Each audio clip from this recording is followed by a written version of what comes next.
This Pitch Breakfast video is brought to you by Spangler and Agins, attorneys for Charlotte's startup community. Isn't it interesting how hearing a song can bring you back to a special memory? For me, anytime I hear a song by Queen, it brings me back to summer days at the lake. Music is a powerful tool. Many people use it to pump them up, to calm them down, or synchronize their movements. If you participate in action sports or team sports, there's many good options for you to listen to music. But if you participate in water sports, there isn't very many good options for you. First, you might try a clip-on speaker, only to find it flopping around and messing up your ride. Next, you might try waterproof headphones, only to see the cords getting tangled up and your buds fall into the bottom of the lake. Your only other option is to spend thousands of dollars on a tower speaker system. These are great if you're floating around, but if you actually want to listen while you're riding, you have to turn the music all the way up, blasting the ears off the people on the boat. This is a problem for them and a problem for people that live on the lake. So we knew there had to be a better way. This is when we came up with the Groove Vest, a vest with integrated speakers bringing music directly to the rider. So we've been investing heavily in mastering low-profile technology into our garment. We've been granted a patent for having integrated speakers into a garment, and we have a patent pending for future innovations. When it comes to wakeboarding, there's two types of vests wakeboarders wear. The first is a life jacket. This is a bulkier, more buoyant, and has buckles. The other option is an impact vest. This vest is lightweight, comfortable, and gives you full range of motion. We interviewed 700 wakeboarders and found out that 85% of them prefer to wear an impact vest. So we listened to them. We created our vest with segmented foam panels that aligns with your body. So when you move, the vest moves with you. Then we added 2 speakers up in the shoulder area so you can listen to your music loud and clear. There's currently 40 million people in the US that participate in water sports. Of those 40 million, there's 3 million wakeboarders. Our target market, being conservative, we've targeted 170,000 people. These people fall in the range of 13 to 28 years old, and they have a high disposable income, and they're looking to buy an impact vest this next year. Our strategy to come to market is via Kickstarter. We're currently doing that through referral marketing and our brand ambassadors. We have 18 brand ambassadors that have helped us gain a wait list of more than 1,600 riders. When we launch on Kickstarter, we plan to bring 10,000 wakeboarders to our campaign. This will help us generate more than $150,000 in pre-sales. After Kickstarter, our business model has 2 main ways to make revenue. The first is direct to consumer, where we'll be selling our vests directly on our website for $250. The other option is wholesale, going through boat dealers and board shops. We recently secured a letter of intent from an excited boat dealer that saw one of our ads. He agreed to pay $15,000 for 100 vests. This is the team. This is Gus. He's the CEO and inventor of the Groove Vest. He works on product development, and he's been participating in water sports for more than 20 years. He was a 2-sport Division I athlete. This is Miles. He's our CMO. He heads up our marketing strategy and our website development. He was an NCAA champion, an Olympian in track and field. My name is Drew. I'm the CFO. I head up sales and customer outreach, and I'm the most competitive on our team. I proved that last week when me and Miles played ping pong, and I beat him 21-1. But all jokes aside, we're a competitive bunch, and we're ready to take on the water sport industry and disrupt it with our innovative technology. So we're seeking $500,000 to give us an 18-month runway. We plan to spend this money on initial production run, product development, warehouse and distribution, and marketing, and a couple other areas. The outcomes that we expect to achieve from this spend is we're going to take our current MVP to a finished product that's ready for a production run. Then we're going to be able to fund our initial production run of 5,000 vests, giving us economies of scale and hitting the margins that we strive for. This will help us achieve $1 million in sales in the first year of production. And then after that, we're going to hit all other water sport markets. Thank you.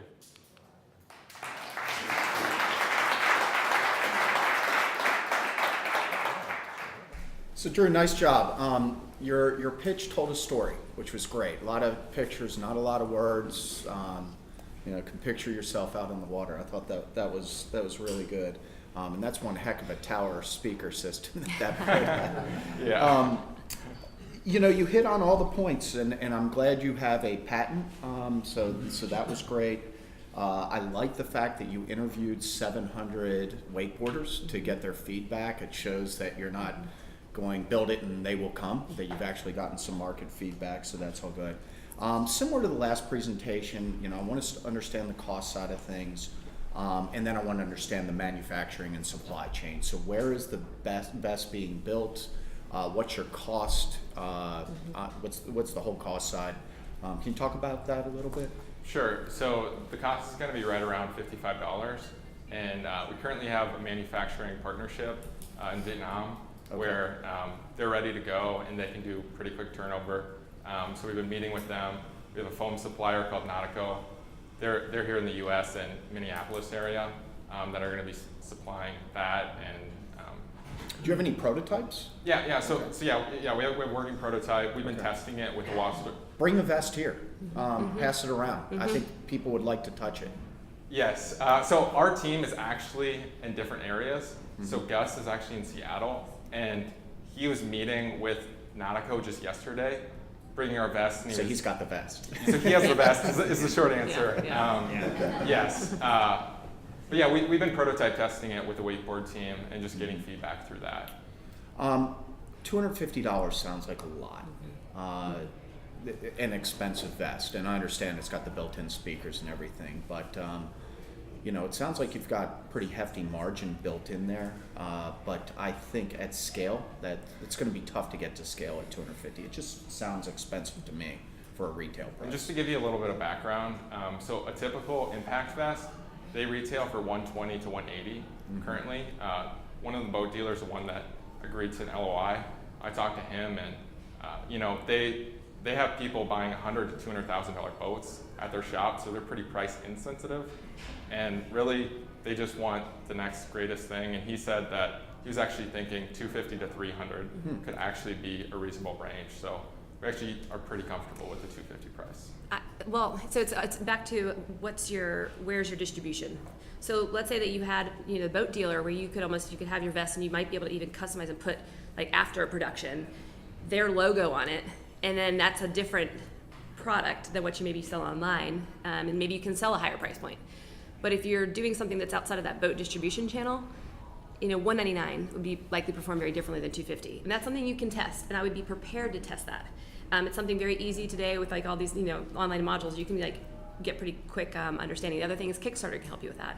You have actually generated some orders, and I like Kickstarter for your product. I like it a lot. I think it's just a great way to get your work, the story out, to get people really supporting your brand, get your initial run. But yeah, price point, something that you're gonna want to. Don't get too wed to it. Is I think what Rob is cautioning you on, and I would second that. Thank you. I thought that was great. Product development is hard and it's expensive, and so I think where you guys have gotten to with the resources that you have is pretty impressive. I have a perception. It could very well be a misperception, but I bet it would be shared by lots of people that Watersports is an incredibly boutique and niche industry and small, and so it makes me wonder how big this thing could be. So I think you got a couple things that you could maybe beef up a little bit in the pitch around market size. How many, what's the addressable market? You've got, skiing and wakeboarding, all those things. I'm not familiar with the industry, but I always think of it as kind of I don't know many people with boats, and I don't know many people that do this. So how big is this? Can you go back to that slide? You actually did that. I wrote down 170,000 people as your addressable market, which seconds that. Which is pretty That's little. tiny. Small. Yeah. No. Wait. It's go back to it's toward the beginning. There it is. There. Yeah. That That's one. just wakeboarders, right? So that's just wakeboarders Yeah. that are the exact age of Yeah. 13 to 20. But that's a tiny market. And they're going to be purchasing a vest. But just be careful. I think that you're pitching for an investment, and you're saying I want 500,000. You want to be trying to say, okay, this is one market, but here are the other. Here's who's spending $200,000 on a boat. They care about their experience out on the water. So I think that I looked at that same thing, and I wasn't paying attention as to wakeboarders, all the details, because again, we're not in it like you are. Yep. And I immediately wrote down 170, and I was like, and then I heard you say you're going to get to $1 million in sales, and I'm like, how How's that going together? Yeah, I So- want to sell a lot. You know, So you want to sell a lot. 6,000 vests. Yeah, Gets that's us $1 million in sales. so. That's all. It's just I think market size is probably a lot bigger. I'm sure you guys are in the throes of water sports and you've got that background, but you know, for what it's worth, this problem persists in a couple of other places that would dramatically increase the size of your market. And the two that I can think of off the top of my head, having experienced it as a consumer, is cycling. I used to road bike all the time, and I stopped. I used to listen to music while I rode bike. It's incredibly dangerous. I think if you could prove the sound quality is there, I think the cycling market, both on and off road, frankly, because I would wear my headphones mountain biking as well too, and it's just not a good idea.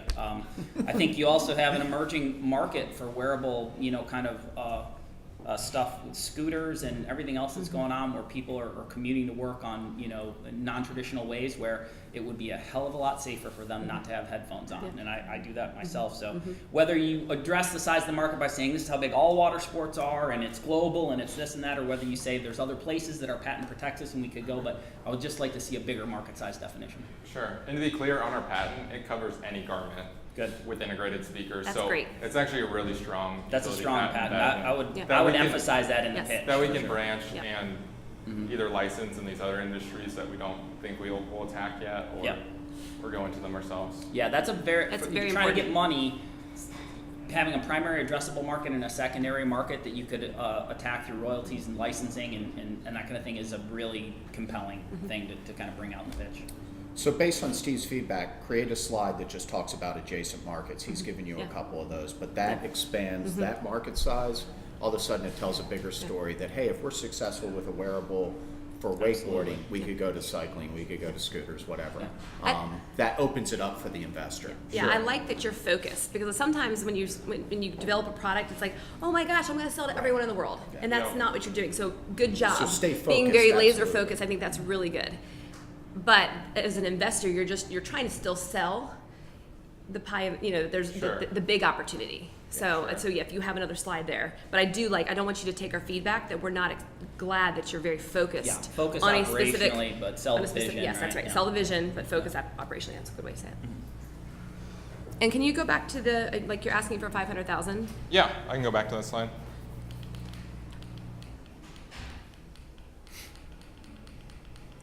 Okay, so marketing.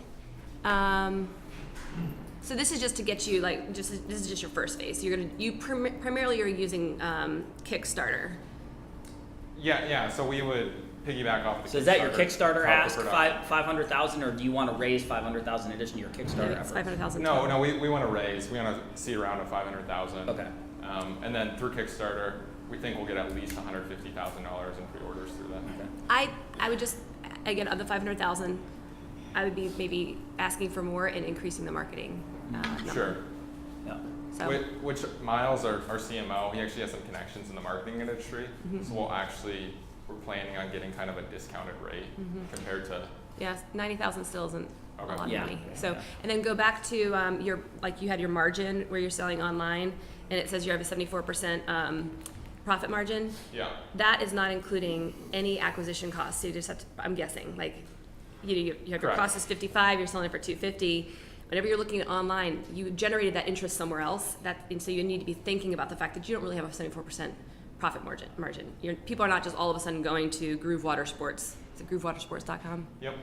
So yes, it's a way to process a transaction, but there was some sort of cost to get that visit to your site, and you just need to be thinking about that. That don't be saying, oh my gosh, I have 74% margin for all this traffic that's coming to the site and these sales. Yeah, for what it's worth, too, you mentioned something very quickly that is can be expanded upon, I think, and give investors some good feeling. And it's this notion of customer financing.